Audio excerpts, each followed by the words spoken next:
Hello everyone, welcome to Learn with Aparna. இன்னைக்கு நம்ம chapter 3 ஓட 9th வீடியோல அதாவது நம்மளோட present tense கம்ப்ளீட்டா பார்த்துட்டோம், past tenseம் கம்ப்ளீட்டா பார்த்துட்டோம். 8 வீடியோ பார்த்துட்டோம். இப்போ future tense ஸ்டார்ட் பண்ணிருக்கோம். அதோட ஃபர்ஸ்ட் வீடியோல இருக்கும். இன்னுமே சேனல் சப்ஸ்கிரைப் பண்ணலனா சப்ஸ்கிரைப் பண்ணிட்டு பெல் ஐகான் பிரஸ் பண்ணுங்க. ஓகேங்களா? சோ இதுவரை நம்ம பிரசன்ட்டும் பாஸ்டும் நீங்க பார்க்காம இருந்திருந்தீங்கன்னா கண்டிப்பா அந்த வீடியோஸ் பார்த்துட்டீங்க வாங்க. சோ தட் அதுக்கும் இதுக்கும் லிங்க் இருக்கும் பொழுது உங்களுக்கு கன்ஃபியூஸ் ஆகாம உங்களோட லேர்னிங் தடைப்படாம கண்டினியூ பண்ண முடியும். சரிங்களா? ஓகே. அண்ட் வீடியோ பிடிச்சா தயவு செஞ்சு லைக் பண்ணுங்க. நம்ம நிறைய லைக் பண்றதை பொறுத்து யூடியூப் நிறைய பேத்துக்கு அனுப்பும். அந்த விஷயம் ஒன்று இருக்கு. ஸோ அது கண்டிப்பா பண்ணுங்க. சரிங்களா? ஓகே. இப்போ சிம்பிள் ஃபியூச்சர் டென்ஸ் அப்படிங்கிறது சிம்பிள் ஃபியூச்சரை பத்தி சொல்ற ஒரு டென்ஸ். ஸோ ஃபியூச்சர் அப்படிங்கிறது இப்போ நான் இன்னைக்கு இருக்கேன் அப்படின்னா நாளைக்கு அப்படின்னாலே அது ஃபியூச்சர். இல்லை இப்போ ஒரு 3 மணினா ஒரு 5 மணிங்கிறது ஃபியூச்சர். ஸோ பேசிக்காக இதுக்கு முன்னாடி இருக்கிறதெல்லாம் பாஸ்ட், இதுக்கப்புறம் வரதெல்லாம் ஃபியூச்சர். ஓகேங்களா? ஃபேக்ட் அதுதான்.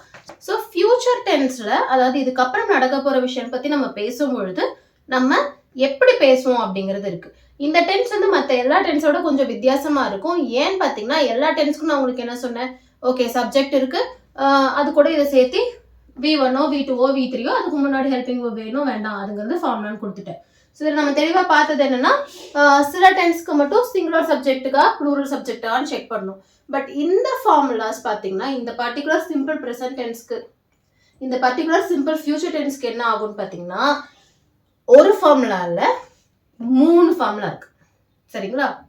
3 ஃபார்முலாவா? ஏமா ஒரு ஃபார்முலாக்கே எனக்கு குழப்பிக்கிட்டு இருக்கு, இன்னுமே நீ சொல்லும் போது புரியுற மாதிரி இருக்குது, அதுக்கப்புறம் மறுபடியும் யூஸ் பண்ணும்போது குழப்பதுன்னு மறுபடியும் அந்த வீடியோ பார்த்துக்கிட்டு இருக்கேன். இதில் நீ இதுக்கு 3 ஃபார்முலா வேற சொல்ற, அவ்வளோதான் எங்களை முடிச்சுட்டிங்க போங்க அப்படின்னு நினச்சிக்காதீங்க. ஸோ இது ரொம்ப சிம்பிளாக நான் சொல்லித்தரேன், அதை வச்சு ஈஸியாக புரிஞ்சுக்கலாம். சரிங்களா? இப்போ பாருங்க, சிம்பிள் ஃபியூச்சர். ஓகே, இந்த டென்ஸை நம்ம 2ஆ பிரிச்சுக்கலாம். இன்ஃபார்மல் ஒன்று, ஃபார்மல் ஒன்று. இன்ஃபார்மல் அப்படிங்கிறது என்னன்னா நம்ம பீப்புள், இன்ஃபார்மல் பீப்புள்னு எடுத்துக்கிட்டோம்னா நம்ம ஃப்ரெண்ட்ஸு, நம்ம பக்கத்து வீட்டுக்காரங்க, நம்மளுக்கு தெரிஞ்சவங்க, அந்த மாதிரி எல்லாம் ஃபேமிலி எல்லாமே. ஃபார்மல் அப்படிங்கும் பொழுது நமக்கு நம்மளுக்கு கூட பெரியவங்க, மரியாதை கொடுக்க வேண்டிய இடத்துல இருக்கவங்க. எக்ஸாம்பிளுக்கு நம்ம ஆஃபீஸாக இருந்தால் பாஸ் அவங்க எல்லாமே, இல்லைன்னா நம்மளுக்கு நம்ம ப்ரொஃபஸர்ஸ் ஆகட்டும், ஸ்கூல்ஸ் டீச்சர்ஸ் ஆகட்டும், இல்லை ஒரு ரெஸ்பெக்டபிள் பொசிஷன்ல இருக்க ஒருத்தவங்களாகட்டும். லைக் அவங்க கிட்ட நீங்க தேவையில்லாத விஷயங்கள் எதுவும் பேச மாட்டீங்க, பர்சனலாக எதுவுமே டிஸ்கஸ் பண்ண மாட்டீங்க, ஒரு வேலை விஷயமாக தான் பேசுவீங்க. ஏதோ ஒரு வேலை நடக்கணும் அப்படிங்கறதுக்காக. இப்போ ஒரு எம்எல்ஏ ஆகட்டும், எம்பி ஆகட்டும், கவுன்சிலர் ஆகட்டும், அவங்கள்ட்ட நம்ம என்ன பேசுவோம், நம்ம பிரச்சனையை சொல்லி அதுக்கான சொல்யூஷன் அவங்கள்ட்ட இருந்து வாங்க பார்ப்போம் இல்லைங்களா? ஸோ அந்த மாதிரி எல்லாமே ஃபார்மல் பீப்புள். நம்ம நார்மலா பேசிக்கிற எல்லாருமே மரியாதையெல்லாம் கொடுக்க வேண்டிய அவசியம் இல்லை மரியாதை கொடுத்தாலும் அவங்க வயசு கொடுப்போம், மற்றபடி எல்லாமே பேசிப்போம், ஜாலியாக இருப்போம் அப்படிங்கிறது வந்து இன்ஃபார்மல். ஓகேங்களா? அதே மாதிரி ஃபார்மல் பிளேசஸ்ங்கும் பொழுது நம்மளோட ஆஃபீஸ் ஆகட்டும், இல்லை ஏதாவது இன்ஸ்டிடியூஷன்ஸ் ஆகட்டும், இல்லை கவர்மெண்ட் ஆஃபீஸஸ் பில்டிங்ஸ் ஆகட்டும், இல்லை ஏதாவது ஒரு ஒர்க் ரிலேட்டட் சம்திங் இருக்கு அப்படின்னா நல்லா ஞாபகம் வச்சுக்கோங்க. ஒர்க்னா நான் ஜாப் பற்றி மட்டும் சொல்லலை, நார்மலாக ஏதோ ஒரு உங்கள் பர்சனல் இல்லாமல் நார்மலாக ஏதாவது இருக்கா அந்த இடங்கள் எல்லாமே நம்மளுக்கு ஃபார்மல். இன்ஃபார்மல் போது நம்ம வீடுல இருந்து தெருமுனையில் இருக்க டீ கடையில இருந்து எல்லாமே இன்ஃபார்மல். ஸோ அங்கே வந்து உங்களோட பர்சனலாக நீங்கள் நார்மலாக இருக்க மாதிரி ஒரு டைம், அந்த இடத்துல ஒரு ஒர்க் இருந்தால் தான் நான் போவேன், அதை நடத்துறதுக்காக அங்கே இருக்கேன், அந்த மாதிரி இல்லை. ஓகே, ஸோ ஃபார்மல் இன்ஃபார்மல் உங்களுக்கு புரிஞ்சிருக்கும்னு நினைக்கிறேன். ஸோ ஃபார்மல் எப்பயுமே எப்படி இருக்கும்னு பார்த்தீங்கன்னா நம்ம மரியாதை கொடுத்து பேச வேண்டிய இடமா இருக்கும். ஸோ அதுக்கு மட்டும் தனியாக ஒரு ஃபார்முலா இருக்கு. இன்ஃபார்மலில் நம்மளுக்கு 2 விதமா இருக்கிறதுனால, அதாவது பிளான்ட் அன்பிளான்ட் 2 விஷயம் இருக்கிறதுனால பிளான்டுக்கு வந்து ஒரு ஃபார்முலா, அதே மாதிரி அன்பிளான்டுக்கு வந்து ஒரு ஃபார்முலான்னு இருக்கு. சரிங்களா? சுத்தி முத்தி பார்த்தா எல்லாமே ஒரே கேட்டகரியில தான் வரும். சொல்லி முடிச்சதுக்கு அப்புறம் இவ்வளோ ஈஸியத்தான் நீ 3 ஃபார்முலா கஷ்டம்னு சொல்லிட்டு இருந்தியா அப்படின்னு கேட்பீங்க. ஆனா அப்படியே நான் சொல்றேன்னா இனிஷியலா நம்ம பிரெயின் அப்படி ரெடி பண்ணி வச்சுக்கிட்டோம்னா இவ்வளோ கஷ்டமே பார்த்துட்டோம் அப்படிங்கிற மாதிரி ஃபீலிங் ஆகும் பொழுது அது ரொம்ப ஈஸியாக தெரியும். எக்ஸ்பெக்டேஷன் ஜாஸ்தியாக இருக்கும்போது ரியாலிட்டி வந்து கம்மியாக இருந்தால் உங்களுக்கு அப்படி தான் இருக்கும் இல்லைங்களா? அந்த விஷயத்துக்காக தான். ஓகே, சீக்ரெட் வேற சொல்லிட்டோம் பார்த்தீங்களா? ஓகே, ஸோ இப்போ இன்ஃபார்மல்னு பார்த்தோம்னா நம்மளுக்கு 2 விஷயம் நடக்கும். ஒன்று பிளான்ட், இன்னொன்று அன்பிளான்ட். அது என்ன பிளான்ட் அன்பிளான்ட் அப்படின்னு கேட்டிங்கன்னா, இப்போ பிளான்ட்னு பார்த்தீங்கன்னா இன்ஃபார்மலாக ஏதாவது ஒரு அரேஞ்ச்மெண்ட்ஸோ, எக்ஸாம்பிளுக்கு இப்போ நம்ம வந்து ஒரு யோகா கிளாஸ் ஜாயின் பண்றோம் நாளையிலன்னு வச்சுக்கோங்க. அப்ப நம்ம என்ன பண்ணுவோம், அதுக்கான அரேஞ்ச்மெண்ட்ஸ்லாம் பிளான் பண்ணி வைப்போம் இல்லையா. என்னென்ன வாங்குவோம், யோகா மேட் வாங்குவோம், அதுக்கான ட்ரெஸ், கம்ஃபர்டபுளா இருக்க ட்ரெஸ், அதுக்கான என்விரான்மெண்ட் எதுன்னு பார்ப்போம், அதே மாதிரி அதுக்கான டைமுக்கு அலாரம் வைப்போம். இதெல்லாம் நம்ம ரெடி பண்றது இல்லையா. உடனே யோகா கிளாஸ் ஜாயின் ஆனோடனே நம்மளுக்கு வந்து நம்ம சாப்பிட்ற ஃபுட்டெல்லாம் அன்ஹெல்த்தியா தோணும். நம்மளுக்கு வந்து கரெக்டான டயட்டே இல்லை, நம்ம டயட்டே தப்புன்னு தோணும். அதுக்கேற்ற மாதிரி இந்த ஃப்ரூட்ஸு, நட்ஸு, ஓட்ஸ் இதெல்லாம் வாங்கி வைப்போம். ஜிம்முக்கு போகும்போது இது பொருந்தும் இல்லையா. ஸோ இந்த மாதிரி நிறைய வேலைகள் பண்ணுவோம், ரைட். ஸோ இதெல்லாம் வந்து பிளான்டு. அதுவே அன்பிளான்டுன்னு பார்த்தீங்கன்னா நான் சிச்சுவேஷன்ஸ் தனித்தனியாக எக்ஸ்பிளைன் பண்ணுறேன், இப்போதைக்கு ஜஸ்ட் உங்களுக்கு புரியறதுக்காக ஒரு ஓவர்வியூ. அதே அன்பிளான்டுன்னு பார்த்தீங்கன்னா சடனாக ஒரு ஹோட்டல் போய் ஃபுட் ஆர்டர் பண்ணுறதாகட்டும், இல்லை திடீர்னு ஒரு வாக்குறுதி கொடுக்கறதாகட்டும், இந்த மாதிரி விஷயங்கள்லாம் அன்பிளானாக நடக்கும் இல்லைங்களா. ஸோ இதெல்லாம் அன்பிளான். அப்போது பிளான்டு வந்துச்சுன்னா நம்ம 2 டைப் ஆஃப் ஃபார்முலா யூஸ் பண்ணலாம். என்னன்னா ஒன்று கோயிங் டு யூஸ் பண்ணலாம், இல்லைன்னா ப்ரெசன்ட் கண்டினியூஸ் டென்ஸ். அதாவது ப்ரெசன்ட் கண்டினியூஸ் டென்ஸ் என்ன, subject plus is are am are plus V1 ING இல்லைங்களா, அந்த ஃபார்மேட் யூஸ் பண்ணலாம். இல்லைன்னா கோயிங் டுன்னு யூஸ் பண்ணி subject plus be form plus going to plus V1 use பண்ணலாம். ஸோ இது எப்படி யூஸ் பண்ணலாம் என்னங்கிறத நான் சென்டென்ஸ் ஃப்ரேம் பண்ணும்போது உங்களுக்கே புரியும் இல்லைங்களா. ஸோ இப்போ ஜஸ்ட் சொல்றது பிளான்ட், இன்ஃபார்மல் பிளான்டில் கோயிங் டு யூஸ் பண்ணுவோம் இந்த ஃபார்முலா யூஸ் பண்ணி, அதே ப்ரெசன்ட் கண்டினியூஸையும் யூஸ் பண்ணுவோம் இந்த ஃபார்முலா யூஸ் பண்ணி. இதை ஞாபகம் வச்சுக்கோங்க.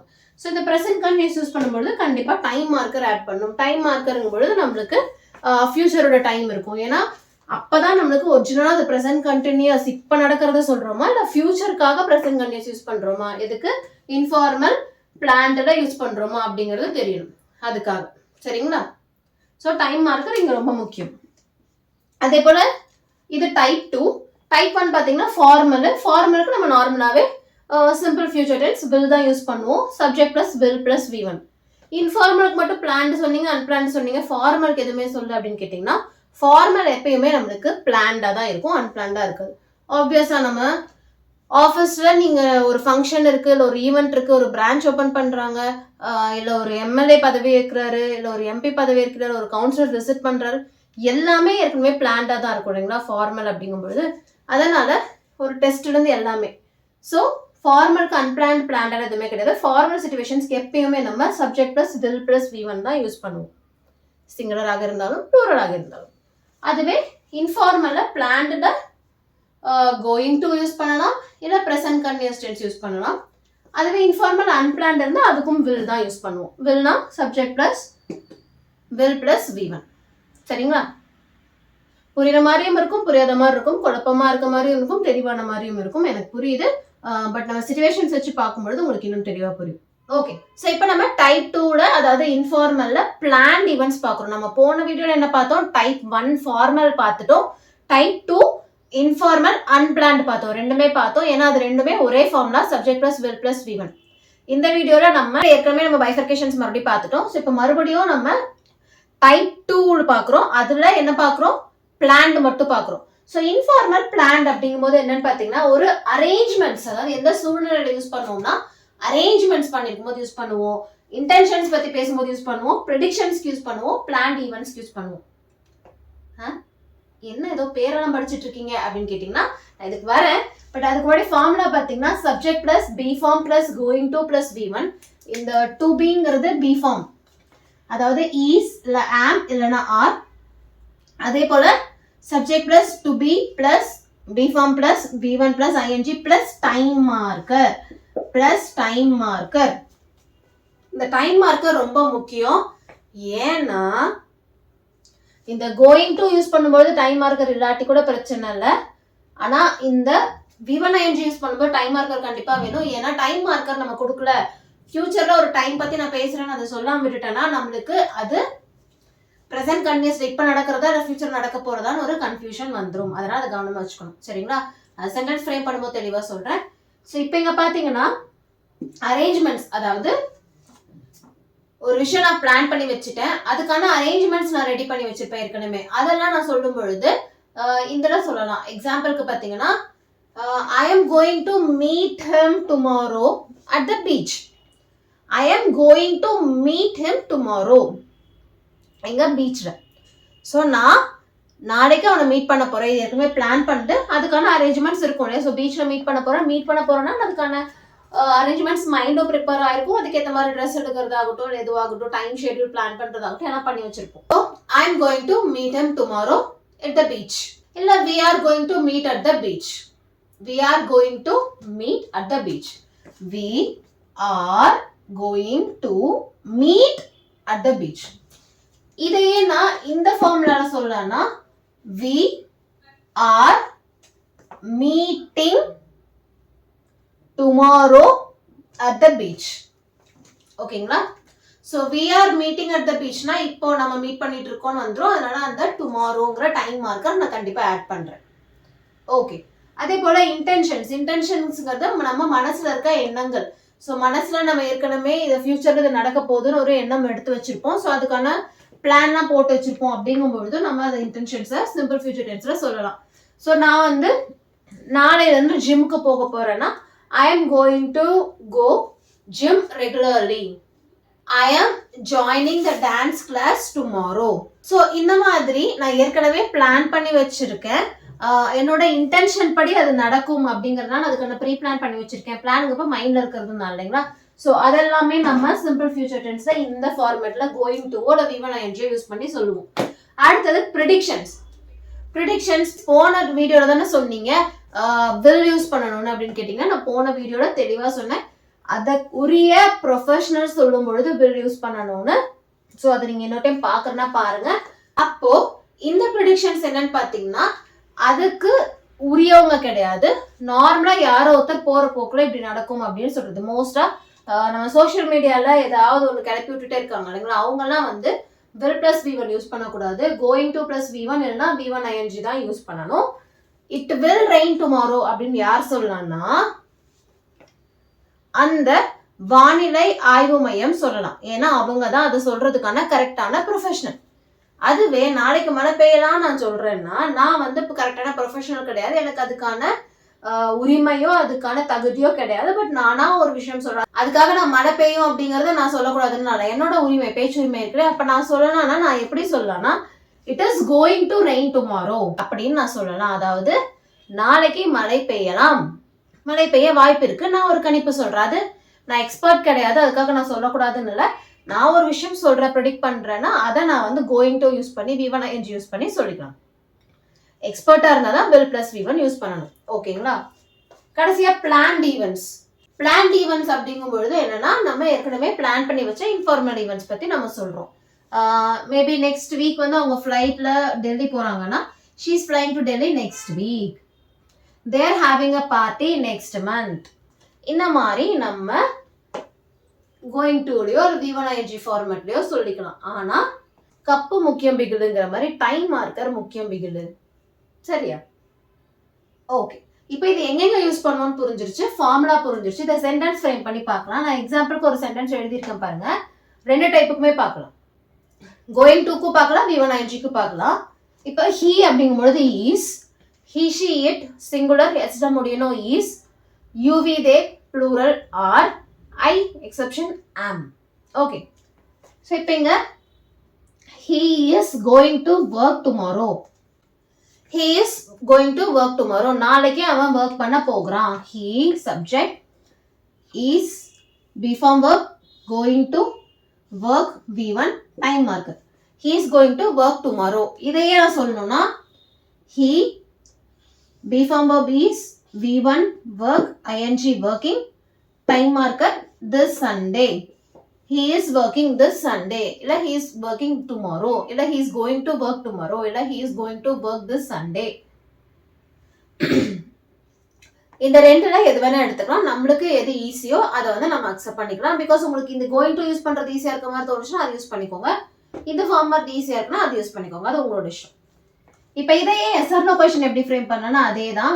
ஈஸ் முன்னாடி போடுங்க, சப்ஜெக்ட் பின்னாடி போடுங்க. Is he going to work tomorrow? Is he working tomorrow? அந்த பி ஃபார்ம் verb மட்டும் முன்னாடி போட்டு சப்ஜெக்ட் பின்னாடி போட்டா அதே தான் yes or no question. WH क्वेश्चनக்கு அதே தான். Why is he going to work tomorrow? Why is he working tomorrow? Okay. அதேதான், ரொம்ப சிம்பிள். நான் இது வந்து திருப்பி உங்களுக்கு ரொம்ப ரிப்பீட் பண்ணா கன்ஃபியூஸ் ஆகுங்கறனால லைட்டா சொல்லிருக்கேன். இதை நீங்க நிறைய சென்டென்ஸ் ஃப்ரேம் பண்ணிட்டு கான்ட்ராக்ஷன்ஸ் பாத்தீங்கன்னா I am அப்படிங்கறத நம்ம எப்படி பண்ணலாம்னா I apostrophe m, அதாவது I'm im. ஓகே, அதுவே he she itக்கு he is she is it isனா he apostrophe s, அந்த s வந்து he's she's it's இந்த மாதிரி. அதுவே you are we are they areங்கிறப்போ you apostrophe r e, ஏக்கு பதிலா apostrophe போடுறோம். அப்போ are, you are, they are, we are. Okay, so இது கான்ட்ராக்ஷன்ஸ். இதுவே நெகட்டிவ் அப்படிங்கும் பொழுது is not நம்ம என்னன்னு சொல்றோம்னா is n apostrophe t, isn't it, isn't. Okay, isn't. அதுவே are not நம்ம எப்படி இது பண்றோம்னு பாத்தீங்கன்னா aren't, aren't. ஓகே, கடைசியா am not. ஆக்சுவலி am notக்கு வந்து நம்ம பழைய இங்கிலீஷ் லிட்ரேச்சர் படி என்ன இருக்குன்னு பாத்தீங்கன்னா ain't இருக்கு. Okay, ain't. இது ரொம்ப முக்கியமான பாயிண்ட், கவனிச்சுக்கோங்க. am not வந்து நம்ம பழைய இங்கிலீஷ் லிட்ரேச்சர் படி, இலக்கியப்படி நம்ம ain't அப்படி சொல்லி யூஸ் பண்ணிட்டு இருந்தாங்க. பட் இந்த ain'tங்கிற வார்த்தை காலப்போக்குல மறைஞ்சு இப்ப இதை யாருமே யூஸ் பண்றது இல்ல. ஸோ am notக்கும் சுருக்கமா பேசும்பொழுது aren't தான் யூஸ் பண்றாங்க, aren't தான். ஆனா உங்களுக்கு அவ்வளோ கன்ஃபியூஷனா இருக்குங்கும் பொழுது தயவு செஞ்சு அது எப்படிமா இது அப்படி இது அப்படி இப்படின்னு கன்ஃபியூஸ் ஆகும்பொழுது ain't யூஸ் பண்ணாதீங்க, aren't யூஸ் பண்ணாதீங்க, am notனே யூஸ் பண்ணிக்கோங்க. இந்த ain't இன்னுமே யூஸ் பண்ற இடம் என்னன்னு பாத்தீங்கன்னா புக்ஸ். நீங்க எழுதும் பொழுது அந்த எழுத்து மொழி இருக்கு இல்லைங்களா, அதுக்காக ain't யூஸ் பண்ற இடங்கள் இருக்கு. பேச்சு வழக்குல அந்த ain't வந்து ரொம்பவே இல்லாம போயிடுச்சு. ஸோ புதுசா ain't யூஸ் பண்ணும்பொழுது கொஞ்சம் இதெல்லாம் இப்படி பேசுறாங்க அப்படின்னு பாக்குற நிறைய பேர் இருப்பாங்க. பிளஸ் இது தப்புன்னு சொல்லி ஆர்கியூ பண்றவங்க நிறைய பேர் இருக்காங்க. அதனால இந்த ain't முடிஞ்ச அளவுக்கு ஸ்கிப் பண்ணிக்கோங்க. am not யூஸ் பண்றது பெட்டர்னா யூஸ் பண்ணிக்கோங்க. aren't யூஸ் பண்ணலாம், I aren't யூஸ் பண்ணலாம். ஃபுல்லா சொல்லும் பொழுது are not யூஸ் பண்ண மாட்டோம். பட் I ஷார்ட் ஃபார்ம்ல சொல்லும்போது aren't யூஸ் பண்ணலாம். பட் உங்களுக்கு இது எதுவுமே கம்ஃபர்டபுளா இல்லைன்னா ஐக்கு மட்டும் am notனே சொல்லிக்கோங்க. கண்ட்ராக்ட் பண்ணாதீங்க, ப்ரொனவுன்சியேஷன் அப்படியே மெயின்டைன் பண்ணிக்கோங்க. ஓகேங்களா? ஓகே, அடுத்து இந்த டென்ஸ்ல நம்ம பண்ணக்கூடிய மிஸ்டேக்ஸ் என்னன்னா இந்த 4 மிஸ்டேக்ஸ் நம்ம ரொம்ப காமனா பண்ணுவோம். வேர்ட் ஆர்டர் மிஸ் பண்ணிடுவோம். இப்போ எக்ஸாம்பிளுக்கு வேர் ஆர் யூ கோயிங் அப்படின்னு வச்சுக்கோங்களேன். வேர் ஆர் யூ கோயிங் அப்படின்னா இங்க இது என்ன பண்ணிடுவோம், வேர் ஆர் யூ பதிலா வேர் யூ ஆர் அப்படின்னே பேசுவோம். ஏன்னா எஸ் ஆர் நோ கொஸ்டின் வந்து சென்டென்ஸ்ல இருந்து வரும்பொழுது என்ன ஆகும், நம்மளோட பி ஃபார்ம் வெர்ப் முன்னாடி போகும், ஹெல்பிங் வெர்ப், நம்மளோட சப்ஜெக்ட் வந்து பின்னாடி வரும். அப்படி வராம ஆர் யூ கோயிங் அப்படிங்கிறது வராம யூ ஆர் கோயிங் சென்டென்ஸ் எப்படி இருக்கோ அப்படியே பேசுவோம், அப்படியே கேட்போம். அந்த வேர்ட் ஆர்டர் கரெக்டா பார்த்துக்கோங்க. பிகாஸ் இது இப்படி மாறினாதான் நம்மளுக்கு கொஸ்டின் வரும். இதை நம்ம நிறைய டைம் பார்த்துட்டு இருக்கோம். இந்த டென்ஸ்ல இது ரொம்ப ரிப்பீட்டட் ஆகிறதுனால இதை நான் சொல்றேன். அடுத்து மிஸ்ஸிங் கோயிங் டு. சில நேரம் கோயிங் டுவே விட்டுருவோம். he is going to work tomorrow பதிலா he is work tomorrowன்னு சொல்லிடுவோம். அப்போ கோயிங் டு விட்டுட்டோம்னா அந்த சென்டென்ஸ்க்கு மீனிங்கே வராது. he is working tomorrow okay, going to சொல்ல வேண்டிய இடத்துல கோயிங் டு வரணும். அதை விட்டுட்டோம்னா மீனிங் வராது. அடுத்து கரெக்ட் ஹெல்பிங் வெர்ப் யூஸ் பண்ணணும். சிங்குலருக்குனா is, ப்ளூரலுக்குனா are, ஐனா am. இதை கரெக்டாக பார்த்து யூஸ் பண்ணுங்க. Missing time marker. he is working this Sundayனா simple future tense. he is workingனா present continuous tense.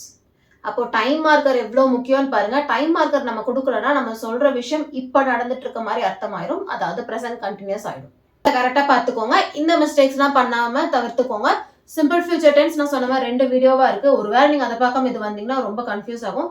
ஸோ ஒன்று தெளிவாக பார்த்துட்டு அடுத்ததுக்கு வாங்க. நிறைய ப்ராக்டிஸ் பண்ணுங்க. ஸோ வந்துட்டு உங்களுக்கே புரியும். எந்தெந்த சூழ்நிலைகள் நீங்களே யோசிச்சு பாருங்க.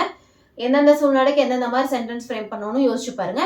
டவுட்ஸ் எதுவும் இருந்தால் கமெண்ட்ல சொல்லுங்க, கிளாரிஃபை பண்ணிக்கலாம். வீடியோ பிடிச்சிருந்தா லைக் பண்ணுங்க. சேனல் சப்ஸ்கிரைப் பண்ணா சப்ஸ்கிரைப் பண்ணிட்டு பெல் ஐக்கான் ப்ரெஸ் பண்ணிருங்க. அடுத்த வீடியோவில் பார்க்கலாம். தேங்க்யூ.